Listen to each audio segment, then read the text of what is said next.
I'll say it right up front. There's two things on this Gabe Kapler-Farhan stuff. First of all, what time are you going to bury him? Because we need to build up to this. We need to tease it. 212. Maybe can we get a 235 burial of the guy who you used to emulate? 235. You love his steak reviews, his burger reviews. Let's be honest.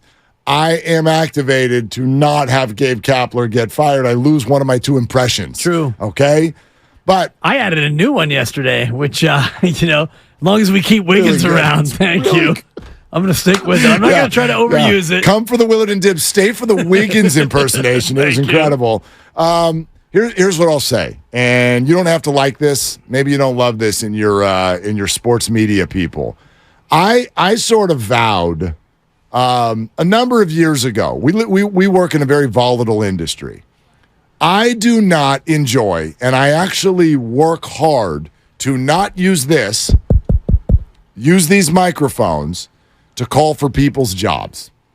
If you want to call it bad karma, if you just call it whatever, the way that I like to operate, the jobs in sports and in our job market and COVID and just America, all of that stuff, I don't like calling for other people's jobs. Now, there are times when it is obvious and necessary. Somebody steps out of bounds in a legal realm or what have you. Like, I get that. Outside of that, you as fans get to each have your own opinion. The only opinion that matters are the people who are making the decisions with the team. So use that, as a backdrop, but I will also tell you, I do not believe that Farhan Zaidi and Gabe Kapler, are going to be fired, and I don't believe yet that they should be. I believe that each of them should be given the one more shot in order to see if they can fix this, change the tone, change the attitude, change the approach, all of that stuff. So let's get that belief out the way, but then let me say this. For me, today things changed. Logan Webb's words changed the calculus for me. Because if you want to, as a boss, come in and say, my approach is to let the adults who are employees here police themselves. Fine. Until you know that it's not working. And once you see that, you are not being a boss if you don't go do something about it. And I know that that's a simplistic way. I'm sure Gabe did try things. It's not like he never spoke to anyone.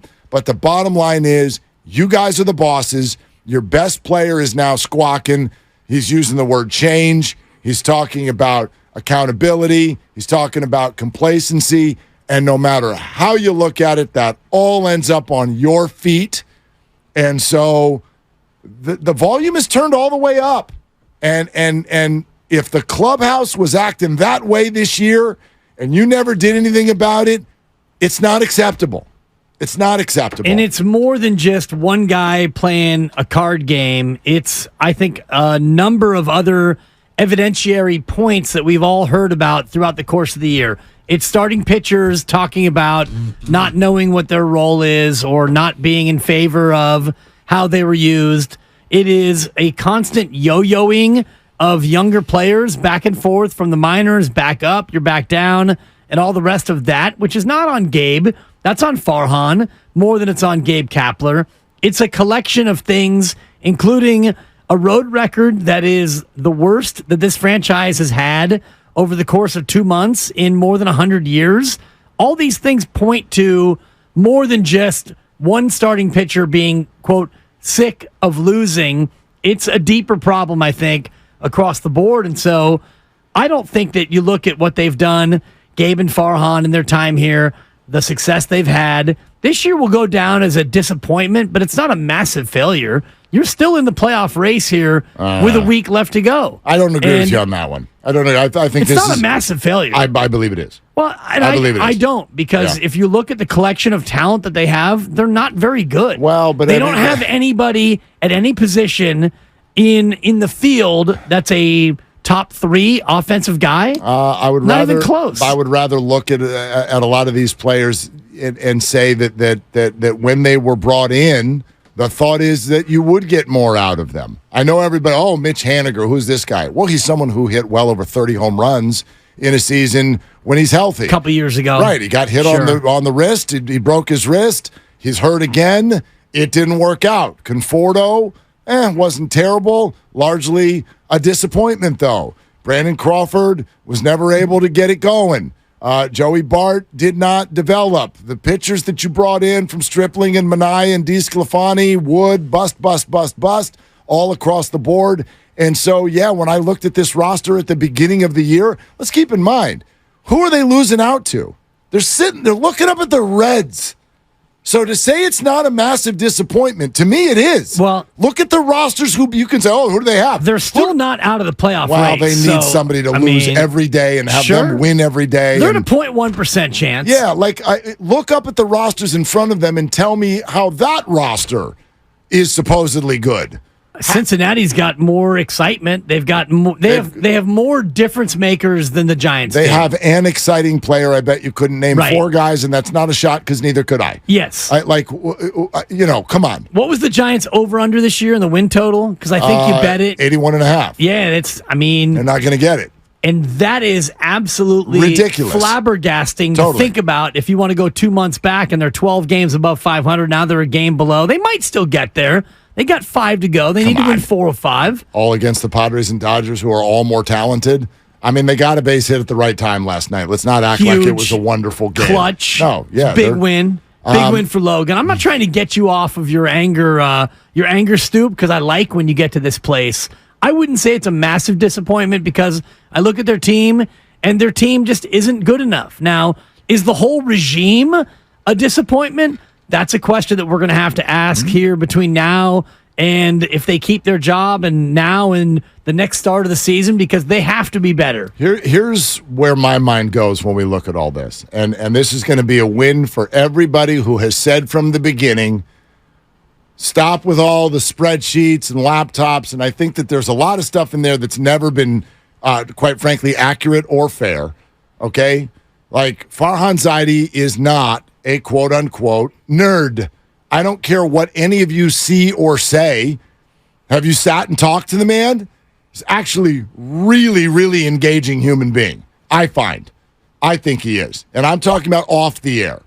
Gabe Kapler is he's a different dude.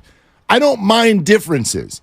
But for anyone who has said from the beginning, okay, the math works, the intelligence, it works. It seems the Giants continue to overachieve. For anyone who's rallied back and said, okay, but what about people? What about the people side of this? What about how the player is feeling when he gets pinch hit for in the 6th? What about how the starter is feeling when he turns into a bulk innings guy? And what about when the clubhouse starts to fracture and you battle that by grabbing your laptop and going to Starbucks and looking for a competitive edge? What about that? Today, for me, that becomes a great question. This is not about people who don't know baseball or don't know what they're doing. They're not stupid people. But what's happened is the Giants have become too formulaic, too robotic, and all of the interpersonal stuff, the human relationship side of what inspires people to go out and achieve, is missing. It's missing. And it's missing because of the process that Farhan Zaidi and Gabe Kapler have employed. And you got to go get that back. And to me, that's what Logan Webb is saying right here. I'm tired of losing. It's not enjoyable. It's not fun. Some big changes in here to really create that winning culture that we want to show up every single year and try to win the whole thing. I think we're there. It's just we gotta. I don't know what it is, but I'm just sick of losing. Yeah, okay, and I know the audio is a little bit difficult to hear if you're driving around, but Logan basically says, here's a word that if you hear it uttered by a player or a coach or whatever, if you hear it uttered, it means it's time to start over. The word is culture. Dan Campbell came to the Detroit Lions, and what was his task? Biting kneecaps. And why was he doing that?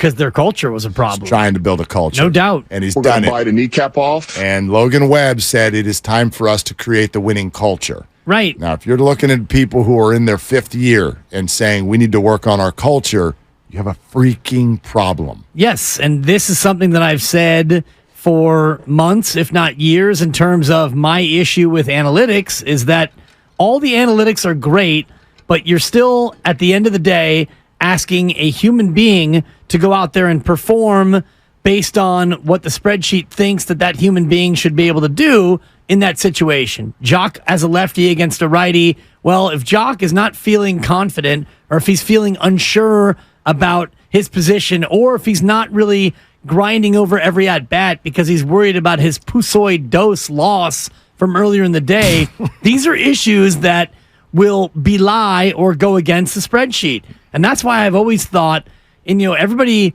they don't make fun of Bruce Bochy because he won 3 championships, but the knock on Boch was that you're just managing from your gut. Right, you're just a guy out there just pulling stuff out of your back pocket, and you're not that well learned or whatever, but he was in touch with his people, and he knew what his people were feeling. And I think about Kyle Shanahan and his locker room right now.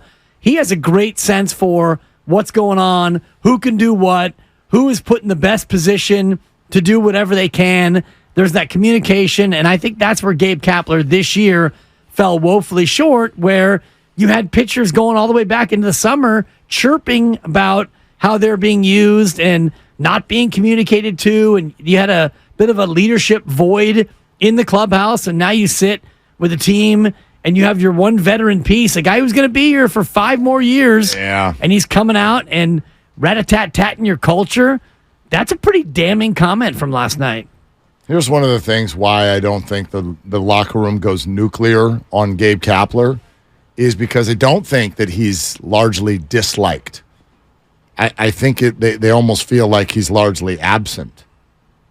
So it's different, right? Like, like take this to parenting, right? If somebody is loud, yells a lot, potentially abusive, that's worse than like dad's never home, dad's always working. But that's not great. That's not great. Sure, but it's less abusive. It's not as bad, but it's not great. And that's if you are having issues in your clubhouse and Gabe is just over there behind a locked door and working on tomorrow, we're playing 5 days from now, we're playing a lefty. Like, that's not good enough. It's not horrible to where the locker room's going to revolt, but it's not good enough. You got to get in there and build those relationships. And that's what Boch was great at. Because it was on this show when he was like, no. I hated the fact that you all thought I just did this from the hip. Sure. He's like, I used analytics. I got intelligence over here. There's room for that. But also, know when it's time to go knock on some kid's door, check in one-on-one, yes, look them in the eye and go, what's going on? What are you feeling right now?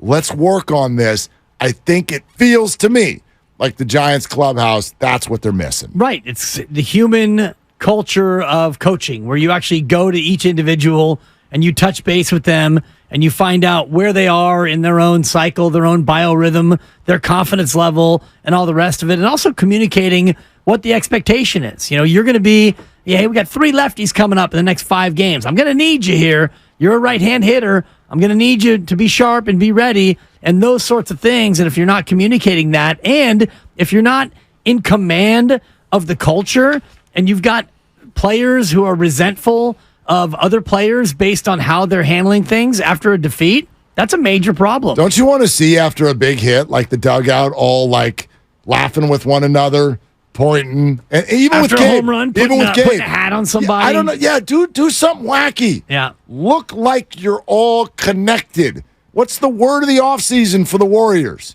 Connectivity. Yeah. Connectivity. Giants don't feel it. It doesn't feel connected.